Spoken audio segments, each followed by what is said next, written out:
O Evangelho de Marcos, capítulo 12, versão fácil de ler.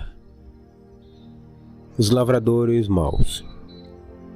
Depois disto, Jesus começou a falar com eles mediante parábolas, e disse: Um homem fez uma plantação de uvas e cercou com um muro. Depois construiu um tanque, onde as uvas seriam amassadas, e uma torre.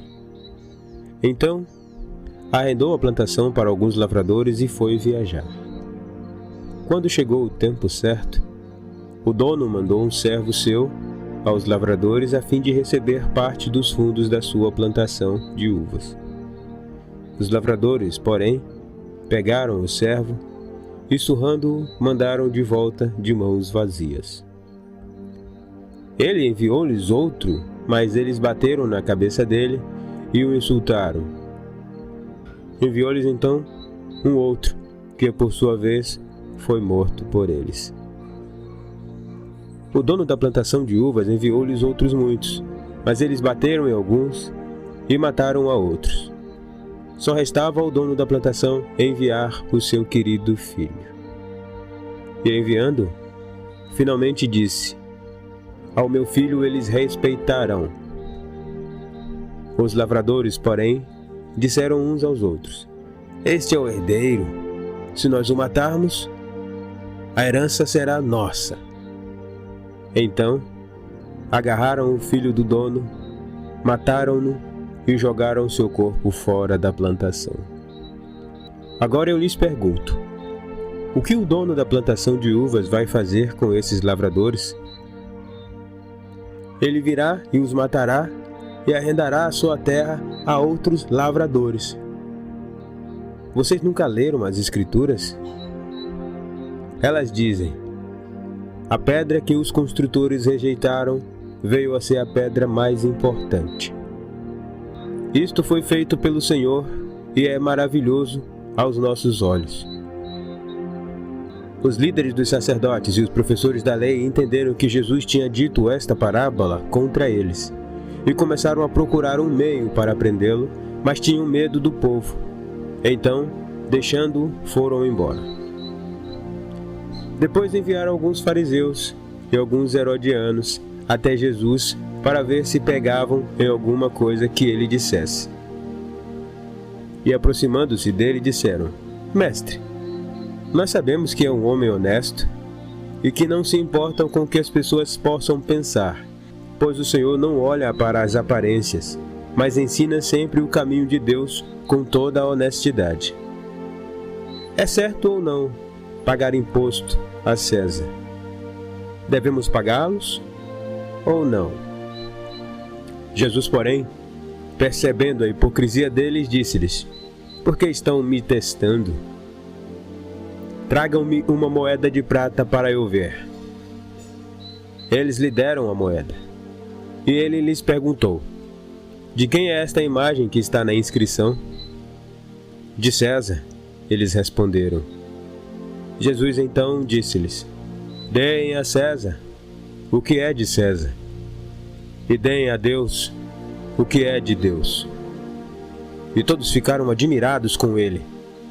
Depois, alguns saduceus, os quais dizem não haver ressurreição, se aproximaram dele e perguntaram: Mestre, Moisés nos deixou escrito que, se um homem morrer e deixar a esposa sem filhos, o irmão dele deve casar-se com a viúva para terem filhos e serão considerados filhos do seu irmão que morreu. Eram uma vez 7 irmãos. O primeiro se casou e morreu sem deixar filhos.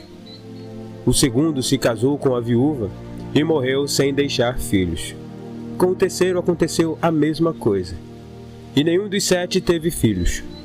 Por último, morreu também a mulher. No dia da ressurreição, quando todos voltarem à vida, de quem será a esposa, uma vez que foi casada com todos os 7 irmãos? Jesus, porém, lhes respondeu: Como vocês estão enganados! E a razão é que não conhecem as Escrituras, nem o poder de Deus.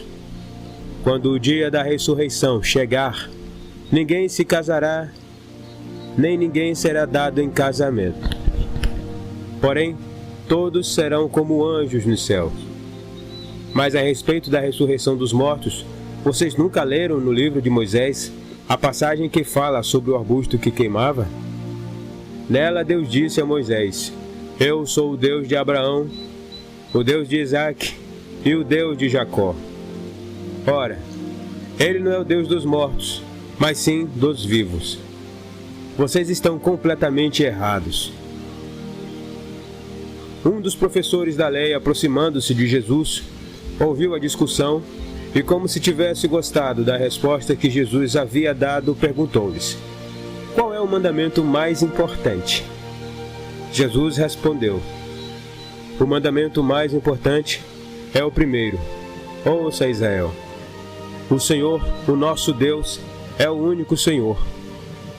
Ame o Senhor, seu Deus, de todo o seu coração, de toda a sua alma, de todo o seu entendimento e de toda a sua força.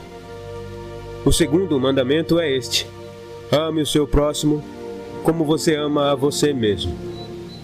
Não há nenhum outro mandamento que seja maior do que estes. O professor da lei disse-lhes: O senhor tem razão, mestre. Está certo quando diz que Deus é o único e que não existe outro a não ser Ele. O Senhor também está certo quando diz que devemos amá-lo de todo o nosso coração, com todo o nosso entendimento e com toda a nossa força.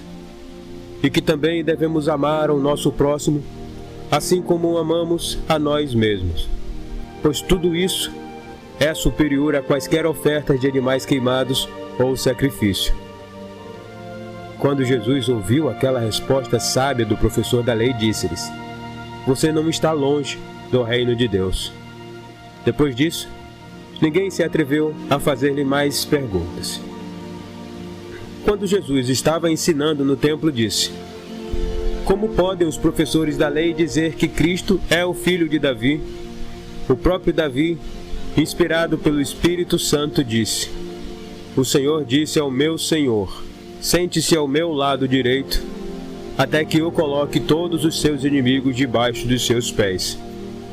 Se o próprio Davi o chama de Senhor, como pode ele ser seu filho? E a multidão ouvia com prazer. E enquanto ensinava, dizia: Tenham cuidado com os professores da lei. Eles gostam de andar com as suas roupas elegantes e de serem cumprimentados com respeito dos lugares públicos. Eles também gostam de ocupar os lugares mais importantes das sinagogas e os lugares de honra nas festas. Eles exploram as viúvas, roubando delas os seus bens, e ao mesmo tempo fazem longas orações para serem notados. Estes receberão o pior castigo. Jesus estava sentado perto da caixa de contribuições do templo e observava como as pessoas punham o seu dinheiro nela. Muitos ricos depositavam grandes quantias. Veio, porém, uma viúva pobre e colocou 2 pequenas moedas correspondentes a 1 centavo. Jesus, então, chamando seus discípulos, disse-lhes: Digo a verdade a vocês. Esta viúva pobre colocou na caixa de contribuições mais do que o que fizeram todos os outros. Digo isto, pois todos deram o que lhe tinha sobrado. Ela, porém, na sua pobreza, deu tudo o que tinha para viver.